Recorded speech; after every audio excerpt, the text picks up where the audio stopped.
Bismillah, assalamualaikum. Selamat datang kembali di YouTube channel Fakta Sejarah dalam kisah terbaru Pemikat Klenteng Mungil. Sebuah kisah yang ditulis oleh Via Seni dari Sayap Emas. Mari kita mulai hiburan misteri ini di YouTube channel Fakta Sejarah.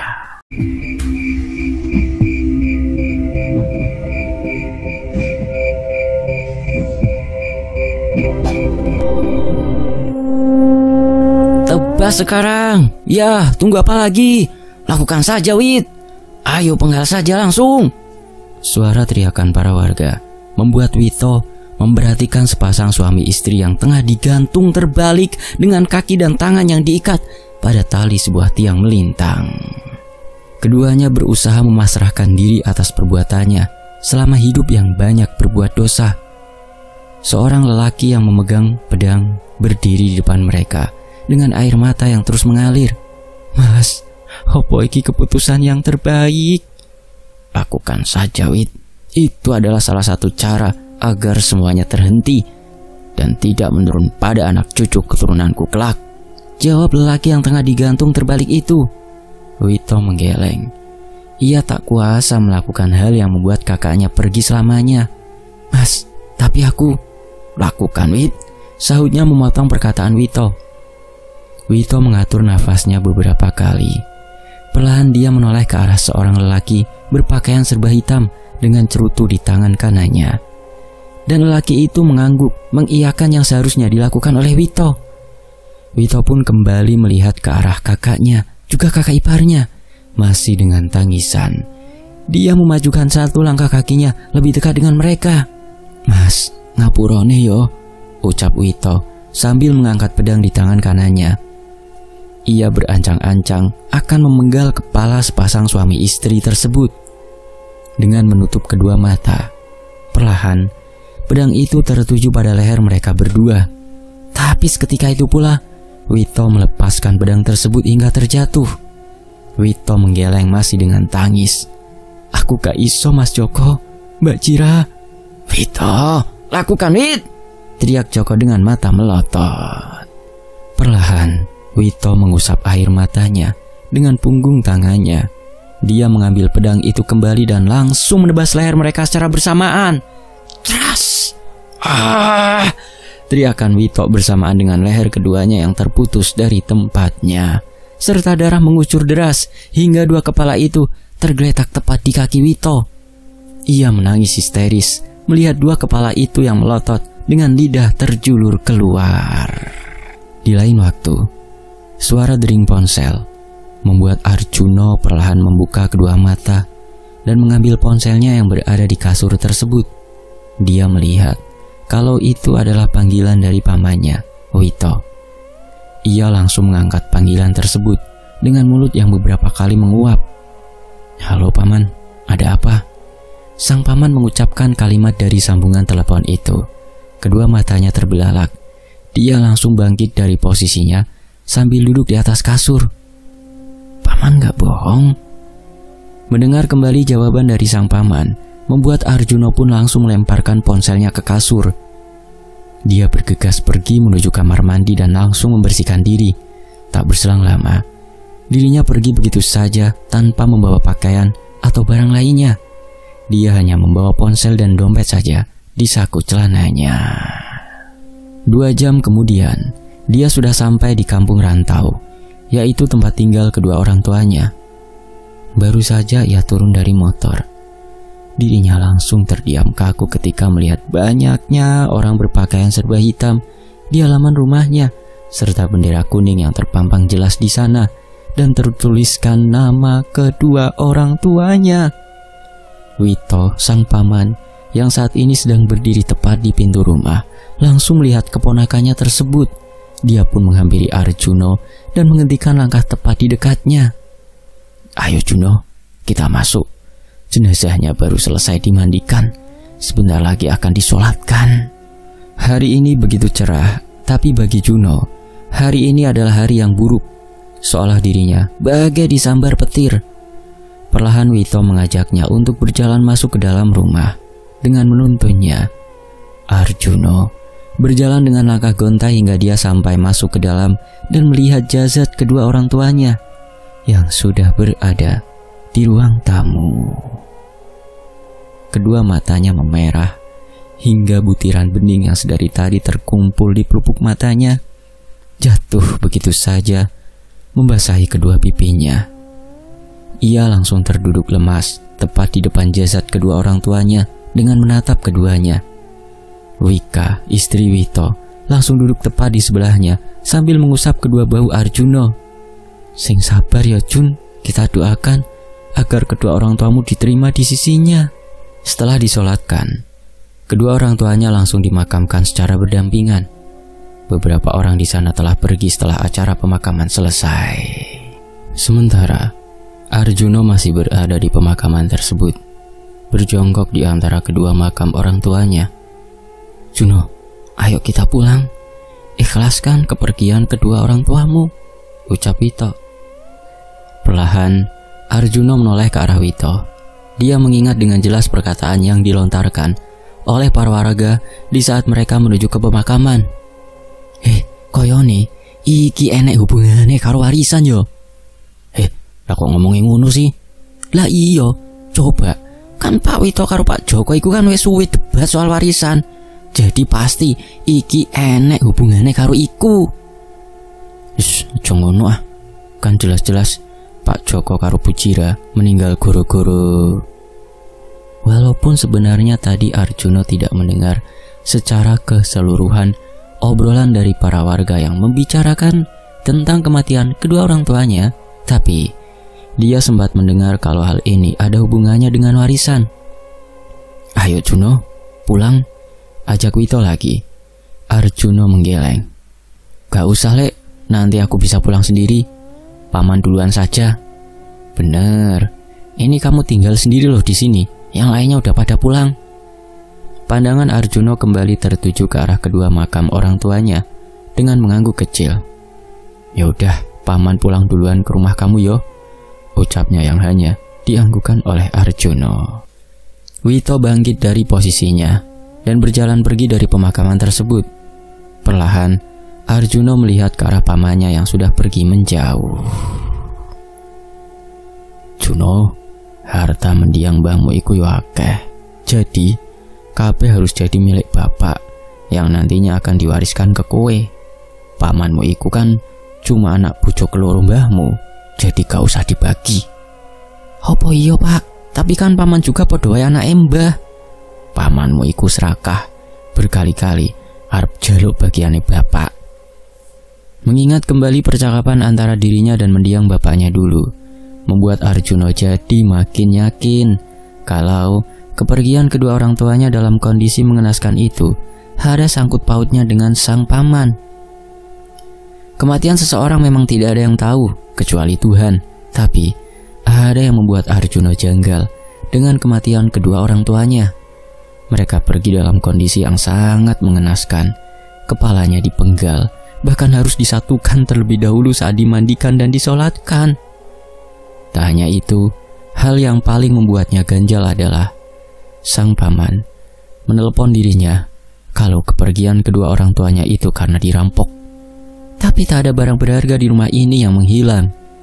Rumahnya memang terlihat sangat berantakan, tetapi tak ada yang diambil oleh sang perampok. Hingga Arjuno berspekulasi bahwa kepergian kedua orang tuanya ini direkayasa dengan memberi kabar kepada dirinya bahwa ada perampokan. Aku yakin ini semua pasti ada sangkut pautnya dengan sang paman. Dari dulu bapak selalu bilang kalau paman itu orangnya serakah. Dia selalu mau mengambil semuanya. Padahal ibunya itu nggak lain adalah seorang gundek yang udah ngerebut Mbah Kakung dari Mbah Uti. Bayang-bayang jasad kedua orang tuanya dengan kepala yang dipenggal masih terngiang jelas di benaknya. Hingga rahang Arjuno mengeras, juga kedua tangannya yang mengepal sempurna. Aku harus balas perbuatan Wito, gumamnya. Keesokan paginya, Arjuno langsung pergi menuju ke arah sebuah hutan yang terdapat gubuk tua dengan anyaman bambu. Dia menghentikan langkah tepat di depan pintu gubuk tersebut dengan mengetuknya beberapa kali. Tak lama setelahnya, pintu itu terbuka. Perlahan Arjuno masuk ke rumah itu yang sangat gelap. Dia tertuju ke arah seorang kakek tua yang duduk melihat ke arahnya. Arjuna mengangguk kecil. "Permisi mbah," ucapan yang dianggukkan oleh kakek tersebut. Arjuna melanjutkan langkah kakinya dan menghentikan langkah tepat di depan kakek tersebut yang langsung mempersilahkannya duduk. Dia mengangguk kecil lalu langsung duduk di sana. "Arjuna, anak Pak Joko?" tanya kakek itu yang tersenyum tipis padanya. Arjuna sedikit terkejut dengan perkataannya yang mengenal kedua orang tuanya. "Loh, Simbah kenal?" Kakek itu hanya mengangguk dengan mengerjapkan kedua mata. "Opo sing gawe kowe mrene?" Saya mau buat seorang perempuan jatuh cinta kepada saya, Mbah." Ucapan yang dilontarkan oleh Arjuna membuat kakek itu mengangguk kecil. "Kamu bawa fotonya?" Arjuna memberikan foto seorang gadis cantik yang berada di ponselnya. "Ini Mbah, namanya Arsila. Saya mau agar saya bisa menaklukkan hatinya." Sang kakek pun melihat foto itu secara detail. Dia tertuju kembali pada Arjuna, seraya memberikan kertas rotan berwarna coklat dan sebuah tinta hitam kepadanya. "Tulis nama serta ayahnya, juga tanggal lahirnya." Arjuna mengangguk kecil. Dia langsung menaruh ponsel tepat di saku celana kembali dan menuliskan nama Arsila binti Wito serta tanggal lahirnya yang memang dia ketahui. Setelah selesai, dia langsung memberikan kertas tersebut kepada sang kakek. "Kamu sudah yakin untuk melakukan ini kepada gadis tersebut?" "Iya Mbah, saya sudah yakin 100%. "Kamu siap menanggung semuanya?" "Iya Mbah, saya benar-benar sudah siap." Sang kakek mengangguk kecil. Dia menggulung kertas tersebut lalu membakar kemenyan yang berada di sana dengan mengucapkan sebuah mantra sambil menutup kedua mata. Arjuna yang masih duduk di depan kakek tersebut, dia memperhatikan di sekitaran gubuk tua itu yang kini sudah dikelilingi dengan bau kemenyan hingga membuatnya terbatuk beberapa kali. Tiba-tiba seekor tikus mendekatinya hingga membuat dia langsung bangkit dari posisinya. Akan tetapi sang kakek langsung mengambil tikus tersebut dan mematikannya hanya dengan membantingnya sekali. Jelas, darah dari tikus itu terciprat ke lantai dan membuat Arjuna bergidik ngeri. "Wes gak usah wedi, lungguh," ujarnya yang langsung dianggukkan oleh Arjuna dan duduk kembali di sana dengan bersilang kaki. Tikus yang mati itu langsung ditumbuk bercampur dengan kembang 7 rupa di sana, serta kertas yang bertuliskan nama Arsila tadi. Semuanya ditumbuk halus hingga baunya sangat menyengat, membuat Arjuna hampir muntah sampai menutupi hidung serta mulutnya beberapa kali. Setelah selesai, sang kakek memasukkan sedikit tumbukan tikus itu ke sebuah kendi kecil berukuran ibu jari orang dewasa. Ia menutup kedua matanya sambil membaca mantra kembali. Tiba-tiba saja angin berembus kencang hingga membuat pintu di gubuk itu terbuka lebar dengan kuat. Arjuna terkejut sampai menelan salivanya beberapa kali. Paku yang sebelumnya ada di sebuah tatakan bulat di dekat tumbukan tikus tersebut bergerak secara memutar. Jelas itu makin membuat Arjuna ketakutan, tapi dia berusaha sebisa mungkin menahan rasa takutnya dan masih tetap berada di sana. Setelah hembusan angin berhenti, sang kakek langsung membuka kedua matanya yang tertuju kepada Arjuna. "Jika kamu ingin terus semuanya berjalan dengan lancar, maka setiap malam Jumat Kliwon, kamu harus memandikan kendi ini dengan kembang 7 rupa sebanyak 7 kali sambil mengucapkan nama perempuan itu." Sang kakek memberikan kendi kecil yang berukuran seibu jari orang dewasa tadi kepada Arjuna. "Ini namanya kendi, Mbah." "Kelenteng mungil." "Ini harus saya bawa kemana-mana, Mbah?" "Yo, itu terdapat tali, jadi bisa kamu jadikan sebuah kalung." Arjuna mengangguk kecil. "Iya Mbah, saya akan turuti semua yang Mbah perintahkan, termasuk dengan ritualnya." "Ingat, dirimu sudah terikat janji, maka semuanya harus ditepati. Jika kamu tidak bisa mendapatkan perempuan itu, maka dirimu yang akan mengalami petaka." "Iya Mbah, saya pasti akan menepati janji saya." Arjuna langsung memakai kalung tersebut yang dia sembunyikan di balik bajunya agar tidak terlihat oleh banyak orang. Tak lama dari itu dia keluar dari gubuk tersebut pulang ke rumah membawa kelenteng mungil. Siang hari pukul 14, Arjuna yang saat ini tengah duduk santai sambil menonton televisi di rumahnya. Tiba-tiba saja ketukan pintu membuat dia mengalihkan pandangan dari televisi ke arah pintu tersebut. "Juno, ini paman." Terdengar suara sahutan di sana, membuatnya langsung bangkit dari posisinya. Ia berjalan menuju ke pintu tersebut dan langsung membukanya. Kedua matanya langsung tertuju ke arah sang paman yang ternyata datang bersama istrinya. "Juno, iki bule buatin kamu makanan.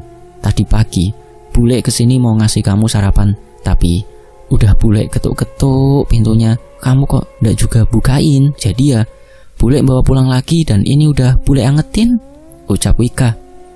"Ada apa kalian kesini?" tanya Arjuna seraya mengambil rantang tersebut. Boleh Pak Le serta bule masuk ke dalam?" Arjuna menghela nafasnya. Lalu dia mengangguk kecil dan mempersilahkan mereka untuk masuk. Mereka masuk dan duduk di sofa ruang depan. Begini Jun, besok kan mitong dino kedua orang tuamu, 7 harian. Jadi Pak Le serta bule ini ingin menyampaikan sesuatu yang berhubungan dengan keluargamu. "Maksudnya?" sahut Arjuna. "Hak waris Mbah Kakung yang seharusnya diwariskan ke bapakmu kini pindah ke tanganmu," jawab pamannya. Seketika itu pula Arjuna memberikan ekspresi wajah yang tidak mengenakan dengan mengalihkan pandangannya dari mereka. "Bener kan? Baru 7 hari kepergian ibu dan bapak, mereka sudah membahas hal seperti ini. Benar-benar tamak," batinnya. "Jadi niat paman dan bibi agar hak waris itu diurus biar semuanya kelar, selesai, agar tidak terjadi perebutan. Dan sekalian paman juga ingin menyampaikan tentang mendingan paman serta bule keluar dari rumah," sahut Arjuna yang mampu memotong pembicaraan Wito yang belum selesai hingga dia bangkit dari posisinya. Sontak, hal tersebut membuat Wito dan istrinya saling melihat satu sama lain dan juga ikut bangkit dari posisinya tertuju ke arah Arjuna. "Juno, paman sama bule ini niatnya baik, cuma ingin..." "Keluar!" sahut Arjuna dengan nada tegas. Jelas itu membuat Wito dan istrinya langsung keluar dari rumah tersebut. "Ya udah, kami pamit." Arjuna menghela nafasnya. Dia langsung menutup pintu rumahnya dengan sangat kuat. Pandangan matanya tertuju ke arah kalender yang berada di dinding ruangan tersebut dan menunjukkan kalau hari ini adalah Kemis malam Jumat Kliwon, di mana dirinya akan melakukan ritual tersebut untuk bisa meluluhkan hati Arsila, anak dari pamannya itu. Malam hari, tepatnya pukul 00, Arjuna yang sudah menyiapkan kembang 7 rupa di dalam rumahnya.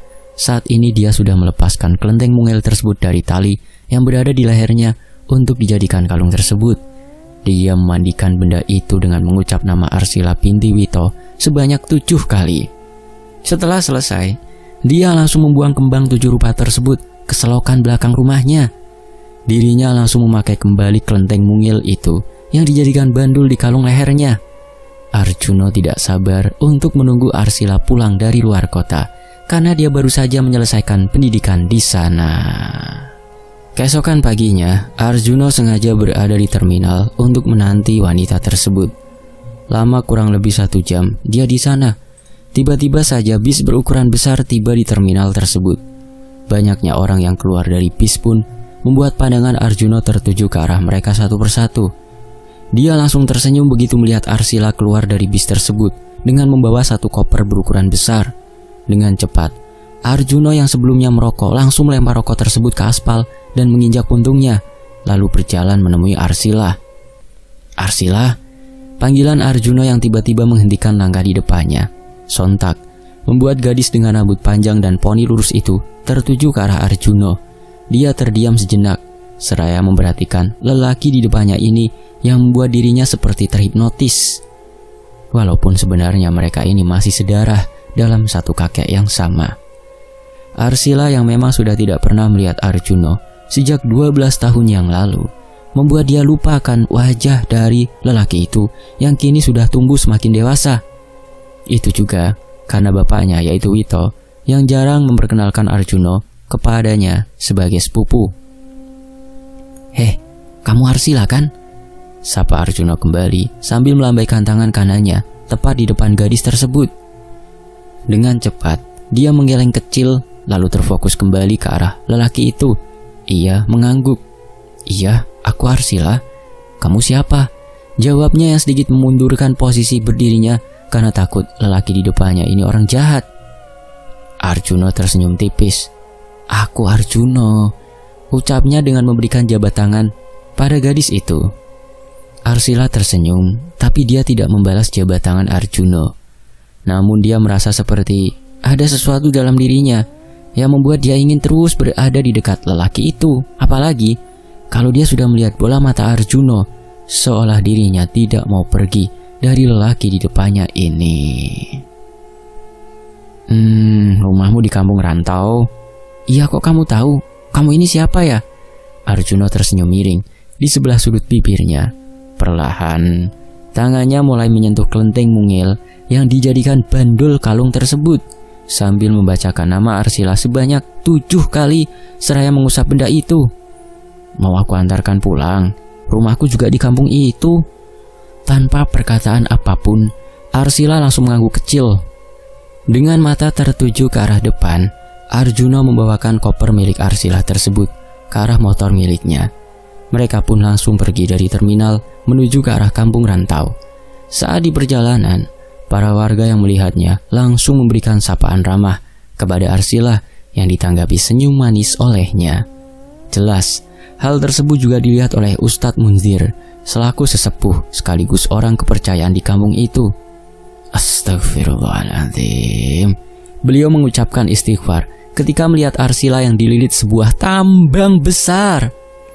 "Ustadz Munzir," panggilan salah satu warga yang baru saja berhenti tepat di dekatnya, membuat sang empunya menoleh ke arahnya. Ustadz harus bantu salah satu warga di kampung sebelah yang seperti mengalami pelet." "Astagfirullahaladzim, ayo antarkan saya ke sana." Kurang lebih hampir 1 bulan, Arjuna selalu mendekati Arsila. Mereka kerap jalan bersama dan menghabiskan waktu berdua.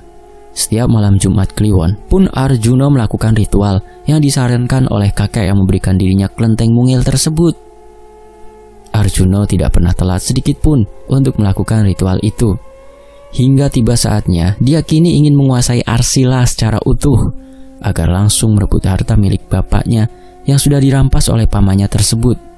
Saat ini, mereka sedang duduk di tepi danau sambil melihat pemandangan indah di danau tersebut. Arjuna melihat ke arah Arsila yang masih fokus pada danau di depan sana. Perlahan, dia kembali mengusap kelenteng mungil tersebut sebanyak 7 kali dengan mengucapkan nama Arsila. Setelah itu dia pun langsung menggenggam erat kedua tangan gadis itu hingga membuat sang empunya menoleh ke arahnya. "Arsila, aku mau ngomong sesuatu sama kamu." "Mau ngomong apa?" Arjuna memberikan senyuman manis seraya menyelipkan helaian rambut Arsila di belakang telinga. "Aku mau melamar kamu. Gimana menurutmu? Apakah kau terima?" Arsila yang saat itu sudah terpengaruh dengan pelet yang mengikat dirinya, maka membuatnya pun langsung mengangguk kecil, menyetujui ucapan dari Arjuna. Jelas hal tersebut langsung membuat Arjuna kegirangan hingga dia memeluk gadis di depannya ini. "Ya udah, kalau gitu besok malam aku akan langsung ke rumahmu untuk berbicara pada kedua orang tuamu." Arsila mengangguk kecil. "Iya, nanti aku akan coba bilang sama kedua orang tuaku kalau kamu akan datang melamar." Senyuman lebar terpancarkan di wajah Arjuna. "Modar kowe Wito, aku akan memanfaatkan anakmu untuk mengambil lagi harta kedua orang tuaku yang kau sembunyikan," batinnya. Malam pukul 20, Arsila yang sudah berbicara pada kedua orang tuanya kalau kekasihnya akan datang melamar, membuat dirinya tidak sabar dengan berdiri di teras rumah menunggu kedatangan Arjuna. Wika menemui anaknya dan berhenti tepat di dekatnya. "Arsila, kamu kok nunggunya di sini, Nduk? Kan bisa nunggunya di dalam sambil duduk di sofa." "Enggak, Bu. Arsila mau di sini aja nungguin pacar Arsila sampai datang." Wika tersenyum ke arah anaknya. "Memangnya siapa sih pacar anak ibu yang paling cantik ini? Sampai-sampai kamu kayaknya udah ndak sabar banget sama dia." "Namanya Mas Arjuna, Bu. Wika terdiam sejenak ketika mendengar anaknya mengucapkan nama itu, hingga saat motor terdengar jelas mendekat ke arah rumah itu, membuat pandangan mereka pun tertuju pada motor itu yang baru saja menghentikan kendaraannya tepat di halaman rumah tersebut. "Nah, itu Mas Arjuno, Bu," ucap Arsila yang tertuju pada Arjuno yang baru saja turun dari motornya. Wika tertegun bahwa memang benar itu adalah keponakannya. Dia langsung menarik tangan sang anak hingga tertuju padanya. "Arsila, dia itu Arjuno, sepupumu, anak dari almarhum Pak De Joko dan Bude Jira," ucapnya yang membelankan volume suaranya. Arsila sudah nunggu lama ya, sapa Arjuno yang baru saja menghentikan langkah tepat di depan mereka. Sontak, keduanya langsung menoleh. "Enggak kok Mas," jawab Arsila dengan senyuman manis. "Sugeng dalu, Bule Wika," ucap Arjuno pada Wika. Wika mengangguk kecil dan langsung cepat-cepat masuk ke dalam rumah untuk menemui suaminya. Sementara di teras, Arsila dan Arjuno masih berada di sana. "Ayo Mas, masuk," ajaknya dengan menggandeng tangan Arjuno yang langsung membuat mereka pun masuk ke dalam rumah Arsila. Di ruang depan, Wika sedang berbicara pada suaminya tentang apa yang baru saja diucapkan oleh anaknya kalau pacarnya tersebut adalah si Arjuno. "Seng bener, Bu?" tanya Wito. "Iya Pak, Arsila sendiri yang bilang begitu. Lah itu orangnya di depan," jawabnya. Arjuno yang baru sampai di ruang depan bersama Arsila, jelas tadi dia sempat mendengar kalau paman serta bibinya ini membahas tentang dirinya. Tapi dia berusaha sebisa mungkin untuk tetap tenang agar rencananya berjalan dengan lancar. "Pak, Bu, ini Mas Arjuno, pacar Arsila yang datang mau melamar," ucap Arsila. Dengan cepat, Wito langsung menarik tangan sang anak hingga pegangan tangan Arsila terlepas dari Arjuno yang langsung dipegang oleh ibunya. Wito berdiri tepat di depan keponakannya tersebut. "Arjuno, apa-apaan? Apa maksudmu datang ke sini dan bilang kepada Arsila kalau kamu ingin melamarnya?" Arjuno tersenyum tipis. "Sugeng dalu, Pak Lek. Apa yang dibilang sama Arsila itu benar. Kalau niat kedatanganku ke sini itu memang untuk melamarnya." "Arjuno, eleng, Arsila iku sepupumu. Kalian ini masih ada satu garis keturunan dari Mbak Kakung." "Lah, terus Arsilanya aja mau kok. Silakan Pak Lek tanya sendiri pada anaknya langsung." Wika dan Wito tertuju pada anaknya. Di saat mereka sedang berbicara pada Arsila, saat itulah Arjuno mengusap kembali kelenteng mungil itu dengan menyebut nama Arsila sebanyak 7 kali. Jelas itu membuat Arsila langsung membentak kedua orang tuanya. "Enggak Pak, pokoknya Arsila mau sama Mas Arjuno." "Duh Gusti Arsila, sadar Duk, dia itu masih sepupumu loh," sahut Wito dengan memegang kedua bahu tangan anaknya. Dengan kasar, Arsila langsung melepaskan pegangan tangan tersebut dan dia malah berlari menuju ke pelukan Arjuno dan langsung menggandeng tangannya. "Pokoknya Arsila mau nikah sama Mas Arjuno, titik." Melihat tindakan dari anaknya tersebut membuat Wika dan Wito saling melihat satu sama lain. Mereka heran dengan tingkah anaknya yang tiba-tiba sepertinya berubah.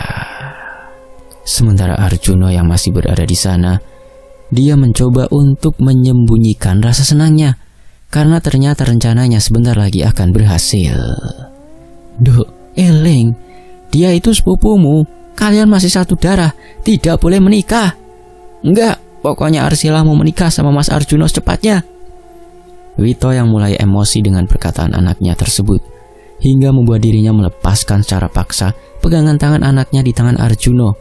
Jelas itu membuat Arsila menangis histeris dan tidak mau jauh dari lelaki itu. "Pulang kamu Juno, pulang sana," Wito mengusir keponakannya. "Gak mau Pak, Arsila mau nikah sama Arjuno. Mas, jangan pergi Mas." Arjuno yang sudah diusir dan didorong berkali-kali oleh Wito membuatnya pun akhirnya perlahan berjalan pergi menuju ke arah motornya. Sedangkan Arsila di dalam sana berusaha untuk kabur mengejar Arjuno tetapi dicegah oleh ibunya.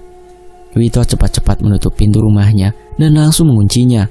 Dia berbalik dan melihat anaknya sudah berada di depannya. "Pak, Arsila mau sama Mas Juno," teriaknya dengan histeris sambil menangis.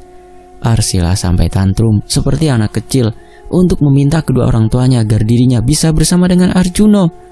Melihat sikap anaknya yang seperti ini membuat Wika dan Wito tak tega, tapi dia tidak mungkin melepaskan anaknya untuk bisa bersama dengan Arjuno. "Mas, aku kok ngerasa aneh karo Arsila," ucap Wika. Wito mengangguk. "Besok aku akan coba panggil Ustadz Mundir untuk melihat apa yang terjadi dengan anak kita." Keesokan paginya, Wito langsung mengunjungi rumah Ustadz Mundir. Dia mengetuk beberapa kali pintu rumah tersebut sambil mengucapkan salam, tapi tak ada sahutan di sana yang membuat dia pun perlahan menoleh ke arah suara mobil yang baru saja berhenti tepat di halaman rumah itu. Dua orang keluar dari mobil tersebut yang tak lain adalah Ustadz Munzir beserta istrinya. Dengan cepat Wito langsung menemuinya dan bersalaman dengannya. "Assalamualaikum Ustadz." "Waalaikumsalam." "Ada apa ini Pak Wito? Pagi-pagi sudah bertamu ke rumah saya." Begini Pak Ustadz, saya ingin menceritakan sesuatu tentang yang terjadi pada anak saya, Arsila." Mendengar ucapan yang dilontarkan oleh Wito membuat sang Ustadz langsung mengangguk kecil, karena sebelumnya dia juga sempat melihat Arsila itu dililit oleh tambang besar yang membuat gadis itu tidak bisa pergi kemanapun. Ia mengangguk. "Monggo, mlebet riyen, mari masuk. Saya dan istri saya baru pulang dari rumah anak, jadi maaf kalau rumahnya sedikit berantakan." "Ya Ustadz, buat nopo-nopo," ucapnya yang langsung duduk di sofa ruang depan.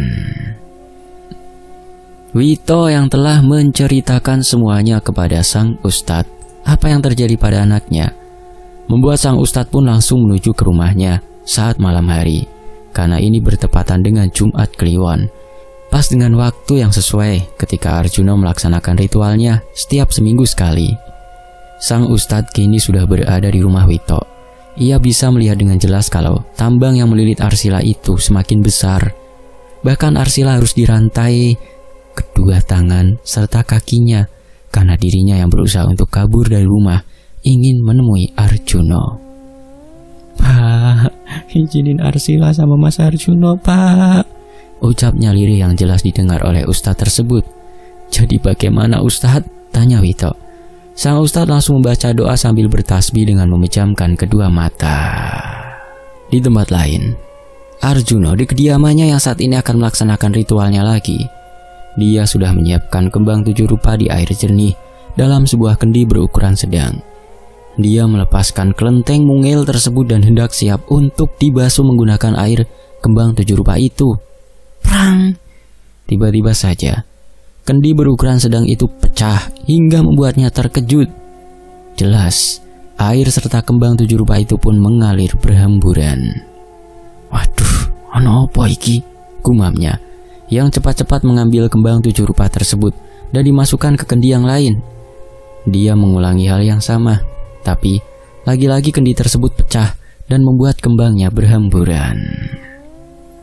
Di rumah Wito, sang Ustadz yang saat ini masih terus mendoakan Arsila membuat gadis tersebut terus berteriak histeris dan terbatuk beberapa kali hingga batuknya mengeluarkan darah yang membuat Wito dan istrinya langsung menghampiri anaknya tersebut. Arsila terasa lemas hingga membuat tubuhnya lemah dan pingsan. "Pak Ustadz, gimana ini?" tanya Wito. "Bersihkan semua muntahan darahnya. Alhamdulillah, dia sudah mulai terbebas dari jeratan ilmu tersebut." Wito serta istrinya langsung melakukan apa yang diperintahkan oleh Ustadz tersebut. Sang Ustadz melihat bercak darah bekas muntahan Arsila yang sudah dibersihkan oleh Wika. Lalu ia membaca kalau ternyata yang memberikan ilmu tersebut untuk bisa memikat Arsila adalah si Arjuno. "Pak Wito, sebaiknya sekarang kita langsung ke rumah Arjuno." Memangnya kenapa Pak Ustadz? Bagaimana dengan Arsila?" "Insya Allah Arsila sudah baik-baik saja. Tunggu saja dia sadar. Sekarang intinya kita harus langsung ke rumah Arjuno, karena hal ini ada sangkut pautnya dengan dia." Wiro mengangguk kecil. Lalu dia langsung berpamitan kepada sang istri dan segera pergi dengan Pak Ustadz untuk menuju ke rumah Arjuno. Sementara itu, Arjuno yang saat ini gagal berkali-kali untuk menjalankan ritualnya tersebut membuat dia langsung terbatuk sama dengan seperti Arsila. Tapi Arjuno lebih parah batuknya karena dia mengeluarkan darah dicampur dengan tumbukan tikus yang pernah dilakukan oleh dukun tersebut. "Sakit!" Arjuno merintih kesakitan sambil memegangi lehernya. Ia merasakan panas serta perih seolah dicekik dengan kalung yang melilitnya tersebut. Sang ustadz juga, Wito, yang baru sampai di sana, langsung mengetuk pintu rumah Arjuna berkali-kali seraya memanggilnya. Dok, dok, dok, dok. Jun, Juno, ini Pak Le. Buka pintunya, Jun. Pak Wito, apa Bapak punya kunci cadangan dari rumah ini? Ada, Pak. Dulu saya pernah diberikan kunci oleh Mbak Jira, tapi itu lewat pintu belakang. Ya wes, kalau begitu ayo kita segera ke sana, Pak. Wito mengangguk. Maka dengan cepat mereka pun langsung berjalan menuju ke arah pintu belakang rumah tersebut. Wito langsung membuka kunci pintu belakang yang jadi satu dengan kontak motornya. Setelah pintu terbuka, mereka langsung dibuat terkejut dengan Arjuna yang sedang merintih kesakitan dengan kedua mata yang melotot dan lidah terjulur. Astagfirullahaladzim, ucap sang ustadz. Dengan cepat Wito langsung mendekati Arjuna dengan bertekuk lutut dan berusaha untuk menyadarkannya. Juno, istighfar. Ada apa denganmu, Juno? Sadar. Astagfirullah. Sang ustadz melihat bahwa terdapat beberapa kendi yang pecah serta banyaknya kembang 7 rupa yang berhamburan di sana. Dia juga melihat ke arah benda yang terjerat di leher Arjuna. Ia pun ikut bertekuk lutut tepat di samping Wito dan memegang benda kecil tersebut, yaitu kelenteng mungil. Ia memejamkan kedua mata sambil berdoa. Seketika itu pula, Arjuna langsung menggeliat seperti cacing kepanasan. Sekujur tubuhnya merasakan sakit, seperti ditumbuk berkali-kali. Dia terus berteriak minta tolong.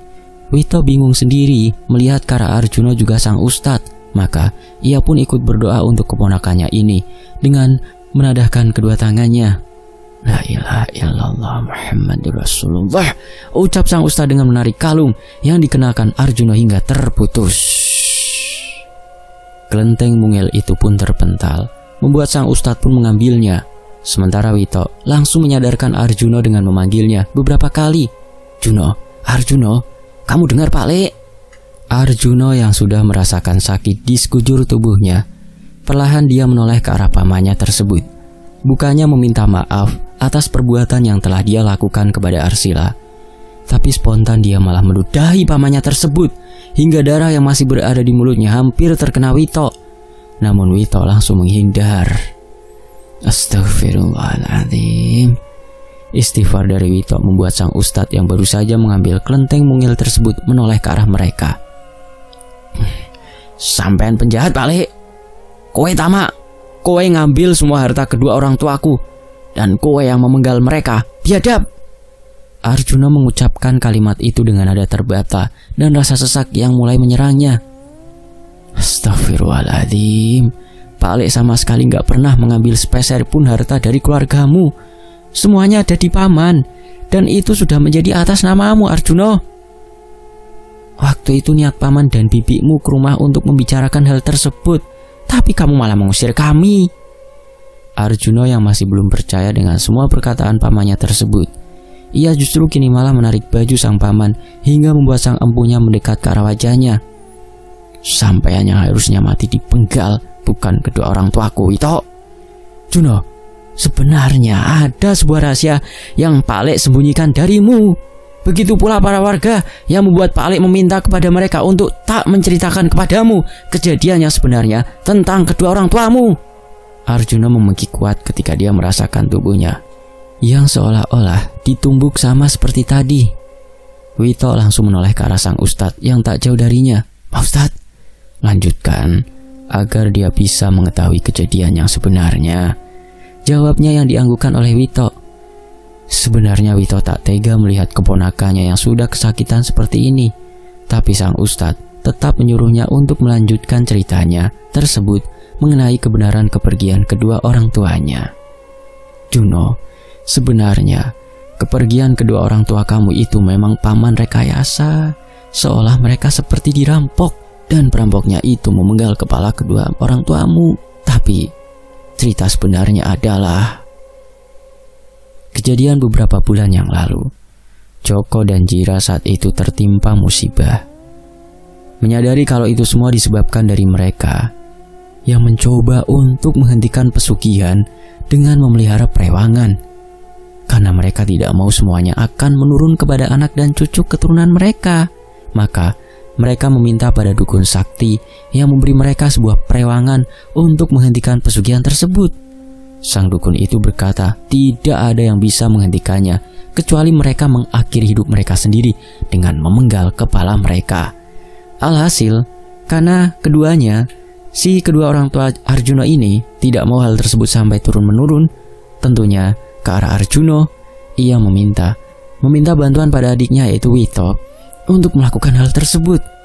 Awalnya Wito tidak tega untuk melakukan itu, tapi hanya itulah satu-satunya syarat agar perewangan itu berhenti. Maka dengan perasaan yang gundah, Wito pun melakukan hal itu dengan penuh air mata.